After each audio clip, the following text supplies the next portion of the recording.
اب رہی فرشتے کی ڈیوٹی، فرشتے کا کام ابن آدم کے ساتھ فَإِعَادٌ بِالْخَيْرِ، تو اس کا کام ہے بھلائی کی دعوت دینا اور حق کی تصدیق کرانا، ہے نا. فَمَنْ وَجَدَ ذَلِكَ، تو جو ایسا پائے، یعنی جب آپ کے خیال میں ایسا آئے، جب آپ کی توجہ اس بات کی طرف مائل ہو کہ اچھی باتیں آپ کے دماغ میں آ رہی ہیں، اچھا کرنے کا خیال آ رہا ہے، گناہوں پہ پچھتاوا ہو رہا ہے، نیکی کر کے خوشی حاصل ہو رہی ہے، اگر اس طرح کی فیلنگ آپ کو ہوتی ہے، اس طرح کی اگر آپ کے اندر کیا ہو رہی ہے، خوشیاں حاصل ہو رہی ہیں، تو پھر یاد رکھنا فَلْيَعْلَمْ أَنَّهُ مِنَ اللَّهِ، کہ یہ اللہ کی طرف سے ایسا ہونا، یہ من جانب اللہ ہے، اللہ عز و جل کی طرف سے ایسا ہوتا ہے. بات سمجھ آئی کہ نہیں؟ تو خدا عز و جل کی طرف سے یہ ہے فَلْيَحْمَدِ اللَّهِ، تو چاہیے کہ خدا کی حمد بجا لائے، اللہ کی تعریف کریں، اللہ کا شکر ادا کریں کہ اللہ عز و جل کی طرف سے مجھے اس طرح اچھے اچھے خیالات آئے، نیکی کا جذبہ ہوا، نیکی کرنے پر مجھے خوشی حاصل ہوئی. وَمَنْ وَجَدَ الْأُخْرَى، اور جو دوسری چیز پائے، یعنی شیطان کی طرف سے برے خیالات آ رہے ہیں، برے وسوسے آ رہے ہیں، ہے کہ نہیں؟ غصے کی آگ بھڑک رہی ہے، بدلے کا انتقام کی آگ بھڑک رہی ہے نا، دشمنی اور عداوتیں اور حسد، بغض و عناد کی آگ آپ کے اندر جل رہی ہے نا، اس کے بعد برے کام کرنے کے بارے میں آپ وقت کا ارادہ بنا رہے ہیں، اگر اس طرح کے وسوسے اور خیالات آ رہے ہیں تو پھر یاد رکھنا فَلْيَتَعَفَّظْ بِاللَّهِ مِنَ الشَّيْطَانِ الرَّجِيمِ، تو پھر اللہ کی پناہ مانگو، چاہیے کہ وہ اللہ کی پناہ مانگے شیطان رجیم سے، بھٹکے ہوئے شیطان سے، راندہ بارگاہ شیطان مردود سے. ثم قرأ، پھر سرکار علیہ السلام نے اس آیت کی تلاوت فرمائی، الشیطان یعدکم الفقر ویأمرکم بالفحشاء، شیطان تمہیں محتاجی کا ڈر دکھاتا ہے اور بری باتوں کا حکم کرتا ہے. رواہ ترمذی، اس کو امام ترمذی نے بھی روایت کی اور کہا کہ یہ حدیث غریب ہے. اور حضرت ابو ہریرہ رضی اللہ تعالیٰ عنہ سے روایت ہے، وہ رسول کریم صلی اللہ علیہ وسلم سے روایت کرتے ہیں، رسول پاک صلی اللہ علیہ وسلم نے ارشاد فرمایا لا یزال الناس یتساءلون، لگاتار اور ہمیشہ لوگ ایک دوسرے کو پوچھتے رہیں گے، آپس میں اس طرح پوچھ گچھ کرتے رہیں گے، باتیں کرتے رہیں گے، حتیٰ یقال، یہاں تک کہ پوچھ گچھ کا سلسلہ یہاں تک پہنچے گا اور یوں کہا جائے گا ھذا خلق اللہ الخلق، اس مخلوق کو اللہ نے پیدا کیا. فمن خلق اللہ، تو پھر اللہ کو کس نے پیدا کیا؟ جب اللہ نے ساری کائنات کو، اس پورے ورلڈ کو جب اللہ نے کریٹ کیا تو پھر اللہ کا کریٹر کون ہے؟ اللہ کو کس نے پیدا کیا؟ اس طرح کا سوال جب ہوگا، فَإِذَا قَالُوا ذَلِكَ فَقُولُوا اللَّهُ أَحَدٌ، جب اس طرح کی باتیں چلے، شیطانی گفتگو اس طرح ہو اور اللہ عز و جل کی شان میں اس طرح کی باتیں ہوں، ہے نا، اور لوگ الجھ رہے ہوں اور تم بھی وہاں پہ رہو، تو تم سپورٹ ہرگز نہ کرنا، نہ زبان سے نہ دل سے، بلکہ وہاں یوں کہنا فَقُولُوا، تو وہاں پہ کہو اللہ احد اللہ الصمد، اللہ ایک اکیلا ہے، وہ بے نیاز ہے ان باتوں سے. لم یلد، نہ اس نے کسی کو جنا، ولم یولد، نہ وہ جنا گیا، ولم یکن لہ کفوا احد، اور نہ ہی اس کا کوئی شریک و صحیح میں. ثم یتفل عن یسارہ ثلاثہ، اور پھر 3 مرتبہ بائیں طرف تھوک دو. کیا کر دو؟ جب ایسی شیطانی مجلس قائم ہو اور اس طرح کی شیطانی باتیں چل رہی ہوں تو کیا کرو؟ اللہ کی پناہ لو اور پھر یوں کہو اللہ احد اللہ الصمد لم یلد ولم یولد ولم یکن لہ کفوا احد. ثم یتفل عن یسارہ، اور بائیں طرف 3 مرتبہ تھوک دو، تھوک کر دو. ولیستعیذ باللہ من الشیطان الرجیم، اور پھر راندہ بارگاہ شیطان سے اللہ کی پناہ مانگو. رواہ ابو داؤد، اس روایت کو امام ابو داؤد نے بھی بیان کیا ہے.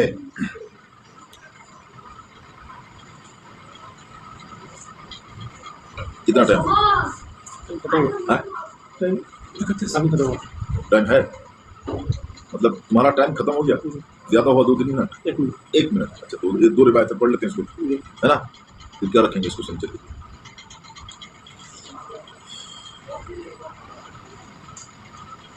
حضرت عثمان بن ابو العاص رضی اللہ تعالیٰ عنہ سے روایت ہے،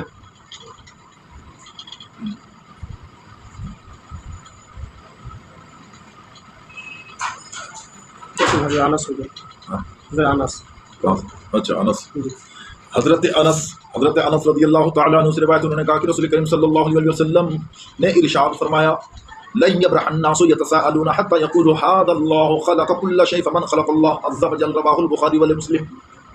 حضرت انس رضی اللہ تعالیٰ عنہ نے کہا کہ رسول کریم صلی اللہ علیہ وسلم نے ارشاد فرمایا کہ لگاتار لوگ اس قسم کے سوالات میں الجھے رہیں گے، اس طرح کی باتیں چیمگوئیاں کرتے رہیں گے، یہاں تک کہ وہ کہیں گے کہ اس اللہ نے ہر چیز کو پیدا کیا تو اللہ تعالیٰ کو کس نے پیدا کیا. اس کو امام بخاری اور امام مسلم نے بھی روایت کی. حضور صلی اللہ علیہ وسلم نے ارشاد فرمایا قال اللہ عز وجل، حضور صلی اللہ علیہ وسلم نے فرمایا کہ اللہ تبارک و تعالیٰ نے ارشاد فرمایا ان امتک لا یزالون، محبوب آپ کی امت ہمیشہ یوں کہتی رہے گی ماں کذا ماں کذا، ما کسا حتی یقولو، یہاں تک کہ وہ یوں کہیں گے ہاں اللہ خلق الخلق فمن خلق اللہ، کہ اس اللہ نے جب پوری کائنات کو پیدا کیا تو پھر اللہ کو کس نے پیدا کیا. اس فتنے میں مبتلا آپ کی امت رہے گی، قیامت تک رہے گی. حضرت عثمان بن ابو العاص رضی اللہ تعالیٰ عنہ سے روایت ہے، انہوں نے کہا کہ میں نے پوچھا اے اللہ کے رسول ان الشیطان قد حال بینی وبین الصلاۃ وبین قرتی، میرے اور میری نماز کے درمیان شیطان داخل ہوتا ہے، میرے اور میری نماز کے درمیان شیطان دخل اندازی کرتا ہے اے اللہ کے رسول. یلبسہما، اور ان دونوں کے درمیان التباس ڈال دیتا ہے، شک پیدا کر دیتا ہے. مجھے پتہ نہیں چلتا کہ میں نے کتنی قرات کی، کتنی رکعت نماز پڑھی. فقال رسول اللہ صلی اللہ علیہ وسلم، تو اللہ کے رسول صلی اللہ علیہ وسلم نے ارشاد فرمایا ذاک الشیطان، وہ شیطان ہے، وہ شیطان ہے. یعنی جب نماز کی حالت میں قرات اور نماز رکوع وغیرہ میں جب اس طرح کے وسوسے ڈالے تو اس شیطان کا نام خنزیر ہے. کیا نام ہے شیطان کا؟ جو قرات اور نماز اور رکوع وغیرہ میں جو خلل اندازی کرتا ہے، جو وسوسے ڈالا کرتا ہے، اس کا نام کیا ہے؟ خنزیر، اس کا نام ہے. سبحان اللہ. اللہ کے رسول صلی اللہ علیہ وسلم نے بتا دیا اس کا نام خنزیر ہے. کس کو پتا تھا کہ اس کا نام کیا ہے اور کون ایسا کرتا ہے، اور کس اور ابلیس شیطان نے کس ہے نا سور کو اور کس بدتمیز خبیث ہے نا جن کو اور کیا کہتے ہیں کہ شیطان کو یہ ڈیوٹی دیا ہوا ہے جس کا نام خنزیر ہے. فَإِذَا أَحْسَسْتَهُ فَتَعَوَّذْ بِاللَّهِ مِنْ، اے میرے صحابی، اے عثمان بن ابو العاص، جب تم یہ احساس کرو، جب تم کو ایسا لگے کہ مجھ کو ورغلایا جا رہا ہے، وسوسہ دیا جا رہا ہے میری نماز رکوع اور قرات میں، تو تم کیا کرو؟ فَتَعَوَّذْ بِاللَّهِ مِنْ، تو اس سے اللہ کی پناہ حاصل کرو، ہے نا.